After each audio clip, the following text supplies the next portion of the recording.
বন্ধুরা, আজকে আমি সুজি, ময়দা আর চালের গুঁড়ো দিয়ে আমি ভাজা পিঠা করে দেখাচ্ছি। দেখতে থাকো, ভালো লাগলে লাইক কমেন্ট শেয়ার করবে। আমি সুজি নিয়ে নিচ্ছি, সুজি জামবাটিতে ঢেলে দিচ্ছি। উষ্ণ গরম জল 1 বাটি দিয়ে আমি মেখে নিচ্ছি। সুজিটা গরম জল দিয়ে মাখাতে হবে। জল দিয়ে দিচ্ছি। এইভাবে আমি সুজিটা 10 মিনিট মাখিয়ে রেস্টে রেখে দিচ্ছি। তারপরে আমি ময়দা চালের গুঁড়োটা একসাথে মিক্স করব। এখন 10 মিনিট এটা গরম জলে ভিজোতে আমি দিয়ে দিয়েছি।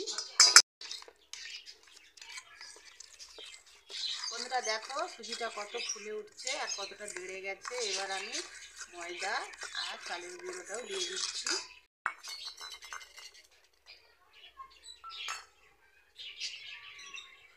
1 বাটি চালের গুঁড়ো দিয়ে দিচ্ছি।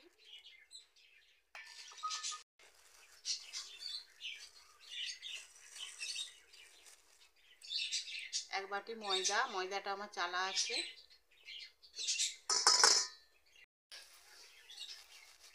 আমি চিনি নিয়ে নিয়েছি। 2টা এলাচ, বড় এলাচ থেঁতা করে নিয়েছি। স্বাদ মতো লবণ দিয়ে দিচ্ছি।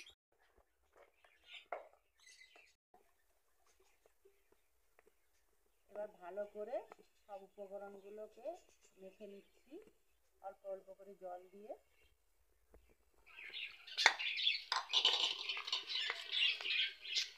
এইভাবে আমি ভালো করে মেখে নিচ্ছি, অল্প করে জল দিচ্ছি আর ভালো করে মেখে নিচ্ছি। আমি অল্প করে মৌরি দিচ্ছি। মৌরিটা দেওয়ার কারণ হচ্ছে, মৌরিটা যখন ভাজা পিঠার সাথে খাওয়ার সময় মৌরিটা মুখে পড়বে, একটা স্বাদ লাগে। এই জন্য আমি মৌরি দিচ্ছি। বন্ধুরা, একটা কালো জিরা দিলেও হবে। এটা রেডি হয়ে গেছে। এইভাবে আমি বানিয়েছি। বন্ধুরা, তোমরাও বানালে এইভাবে বানাবে ব্যাটারটা। এবার আমি এইগুলো ভেজে নেব। দিয়েছি উনানে, ফুটে গেছে। এবার আমি তেল দিয়ে দিচ্ছি, সাদা তেল। একটু তেলটা বেশি দিতে হবে।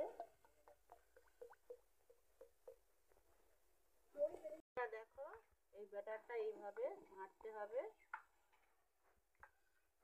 যত ফেটানো হবে তত জিনিসটা ফুলবে। এবার আমি তেলের উপরে দিয়ে দিচ্ছি ব্যাটারটা।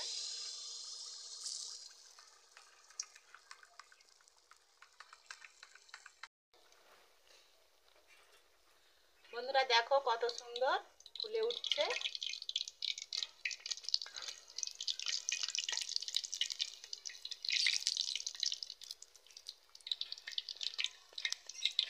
ভাজা হয়ে গেছে। এবার আমি তুলে নিচ্ছি।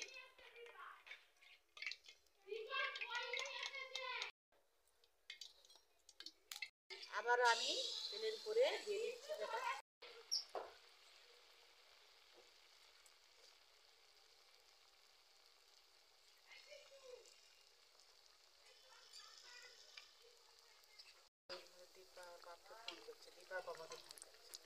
বন্ধুরা দেখো, কত সুন্দর ফুলে উঠছে।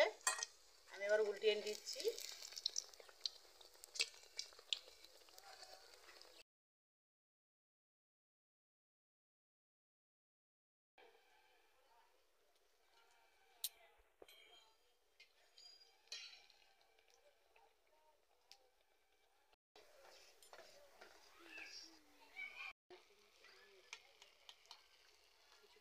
বন্ধুরা দেখো, ভাজা পিঠাটা কত সুন্দর ফুলে উঠছে।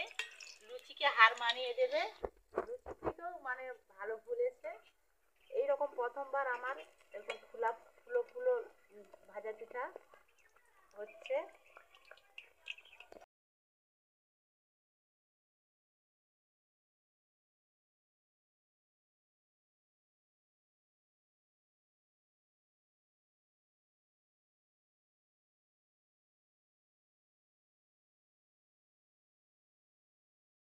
আজকে ভাজা পিঠা সুজি ময়দা অল্প করে চালের গুঁড়ো দিয়ে ভাজা পিঠা বানিয়েছি। বন্ধুরা ভালো লাগবে, এরকম তোমরাও বাড়িতে বানিয়ে খাবে, ছোট বড় সবাই খেতে পারে।